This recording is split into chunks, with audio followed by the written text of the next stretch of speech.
Kyle, after a couple days here now, practicing qualifying, what are your thoughts on this track now, actually having driven it and not just the sim? Hey, it's been great. I think all of us drivers love this place. You know, there's some bumps that maybe we don't like as much about it. It's definitely more bumpy than we anticipated. I think everybody anticipated. But so far, it's been awesome, right? I love the technical parts of this track. I love the long straights. I love the big brake zones. And I love the the backdrop of this place, right? Having the AT&T Stadium here, having Rangers right there going around, both of them going around Texas Live. It's brought in so many eyes to IndyCar. And we love tying some of the biggest organizations in sports worlds together with an IndyCar race in between them. So it's been really cool thus far. How have you adjusted to the bumps here and just kind of prepared yourself for those certain spots? We've adjusted as much as we can. Prepared, yes, right? Especially the ones in the brake zones. You saw a lot of guys locking up, going long, going in runoffs. I think we've all kind of found a good temperament to be able to dictate what's going to happen to our car in those brake zones.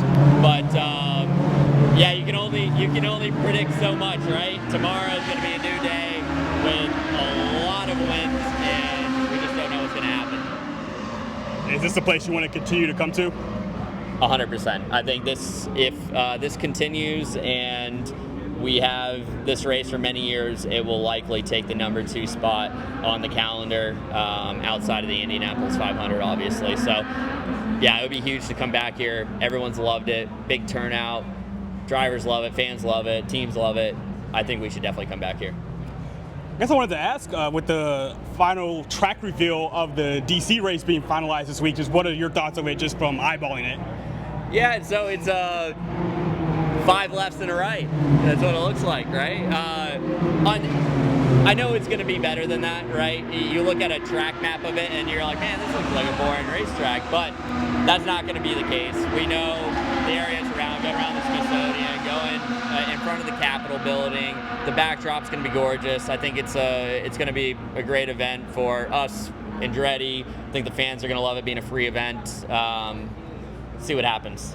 You were upset earlier in qualifying that you missed out on that Fast 6. Just what do you think went wrong at the end of your round there in the Fast 12? Yeah, it just something caught me out. I just didn't finish the lap very well. The last 2 corners, almost went into the wall. Had to save the car and then pit immediately after that. So, yeah, it was a little bit disappointing, right? Because you only really get 1 lap around this place, and I've been so good all day up until that very final lap. So it's not one that I want to sit in my stomach going to sleep tonight. But at the same time, we've won from this position before. We got 2 cars in front of us. We got really fast race cars. One thing to take away from qualifying is we were extremely fast, or all day. We're extremely fast on the primary tire, which is probably going to be what dictates how the finishing order is. So a lot of good takeaways. Yeah, of course I was disappointed not make the Fast 6 and not have an opportunity at the pole. I feel like I've given up too many poles in recent years. Disappointed in that, but nonetheless can't be upset because I think we have the fastest race car on track. What do you do to put that behind you and just try to shoot for a win tomorrow? Fortunately, once you get through qualifying, you can't really think about it anymore. You have to start focusing on the race and what you need to do in the race, and strategy and fuel saving and tire deg, and there's so many things to think about that you tend to forget about it because your focus is no longer qualifying. So I actually feel okay now. Of course, get out of the car, you're super frustrated. You could have done better for the team that's worked so hard for this event, and you just don't. Of course, you're upset about that. You feel so bad for the team, but you have to get rid of it fast. You got to get rid of it fast and focus on the race because that's when the points actually matter. What did you think of what Marcus was able to do winning his first IndyCar pole? That was great, right? Like, that was absolutely incredible. I'm really glad one of our cars got a pole here today because that's what we deserved. I wish all of us were in the Fast 6. I wish we were 1, 2, 3, but that's a hope and a dream, right?